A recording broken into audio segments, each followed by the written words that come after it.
Hey petit Waster, comment tu vas? Aujourd'hui, je voudrais te parler d'un truc important, la motivation. Je t'avais déjà fait une vidéo où je disais que je cassais mes copains à force de leur gueuler dessus. Et ça a amené plusieurs questions. Quelles sont les vraies méthodes pour être vraiment efficace quand on veut motiver ses partenaires? Alors on en parle dans la vidéo.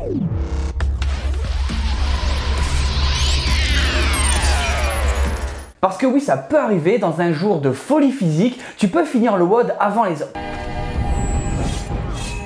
Ou alors tu es dans une compète et pas dans le même hit que tes collègues et donc tu dois les encourager. Les mots et les actes que tu vas faire à ce moment-là, ils peuvent avoir un impact énorme. À mon signal, déchaîne les enfers. Mais autant positivement et que négativement. Alors pour éviter de faire pire que mieux, je pense qu'il est nécessaire de faire le point. Et donc on en vient au fait, non, la méthode militaire n'est pas forcément la plus adaptée. À genoux, espèce de sac à foutre! J'appelle ça la méthode militaire parce qu'elle est basée sur la frustration. Et je vais pas te cacher, je fais partie un petit peu de ces gens-là. Tu trouves que je suis marrant? Chef, non, chef! Et il y a de grandes chances que si tu as un peu de testo en toi, tu fasses aussi partie de cette catégorie. Qui n'a jamais essayé de motiver un pote en lui disant de bouger son putain de gros cul? Tu gueules, tu te moques, bref, de la violence à l'état pur. C'était pas ma guerre! Et dans quelques cas, ça marche, jusqu'à un point de non-retour. Le premier impact que tu as quand tu utilises cette méthode, c'est que tu vas énerver ton partenaire. Et donc il va se mettre en mode bourrin. Et là, il va peut-être se dépasser. Mais si tu continues et que lui il est de plus en plus fatigué et qu'il passe son seuil de tolérance, là au lieu d'être en mode bourrin, il va plutôt se mettre en mode boudin. Et c'est là que le PNR il est dépassé. À la place de motiver quelqu'un, bah tu vas juste le décourager. T'inquiète, il aime personne. C'est un peu comme quand tu insultes ton meilleur pote de connard. On va dire que c'est le moyen de lui dire bonjour. Mais si tu lui fais ça à la longue, il va commencer à en avoir un peu ras le cul. C'est normal je pense. C'est d'ailleurs sur ce point où les hommes et les femmes ils ont la plus grande différence. Et oui messieurs, parfois elles sont plus malignes que nous. Ouais, bon, du moment qu'il n'y a pas à faire de créneau, on est d'accord. Tout ce que j'ai contre lui, c'est qu'il a l'air d'être un sale con. Les femmes entre elles, elles sont beaucoup plus positives, même si elles le pensent pas. Elles vont se motiver en se complimentant, en se donnant de la fierté. Même si au moment précis, c'est pas toujours le cas. Du genre, allez, t'es au top, tu vas y arriver, baisse pas les bras, t'inquiète, on va être bien placé.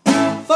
Même si au moment, elles savent direct qu'elles vont être dans les dernières. Et quand on te dit que t'es en forme et que ton mouvement il est bon et qu'en fait tu ressembles à un gremlin tellement t'es mort, Je t'ai menti. il y a deux poids, deux mesures, mais t'es motivé parce que tu penses que tu fais bien. C'est un petit peu hypocrite, je te l'accorde, mais diablement efficace. Qu'est-ce que c'est que ça? Si je dis qu'il y a vraiment une différence entre les hommes et les femmes sur le moyen de se motiver, c'est qu'il y a eu des études sur ça. C'est pas juste j'ai envie de dire que les femmes elles sont mieux que les hommes, loin de là. C'est juste que là, je suis tombé sur un article intéressant et j'ai voulu en parler. Mais le fait est que c'est vrai que les mots positifs qui vont interpeller directement les objectifs, ils sont beaucoup plus efficaces que des insultes. Parce que quand on te rappelle ton but, c'est vachement plus sympa que de te faire humilier ou frustrer. Parce que dans un WOD difficile ou dans une compétition, le but c'est quand même de rechercher le meilleur de chacun et non de leur rappeler leur possible médiocrité. Les mots ils vont être là pour enclencher un mécanisme où tu as envie de te dépasser et non de te rabaisser. Et ça peut passer par les résultats physiques, les PR, réussir certains exos. Je pense que personne qui complexe sur ses cuisses n'a envie d'entendre bouge ta cellulite ou quelqu'un de trop maigre entend bouge ta barre sinon elle va t'écraser. Ferme ta gueule, salope!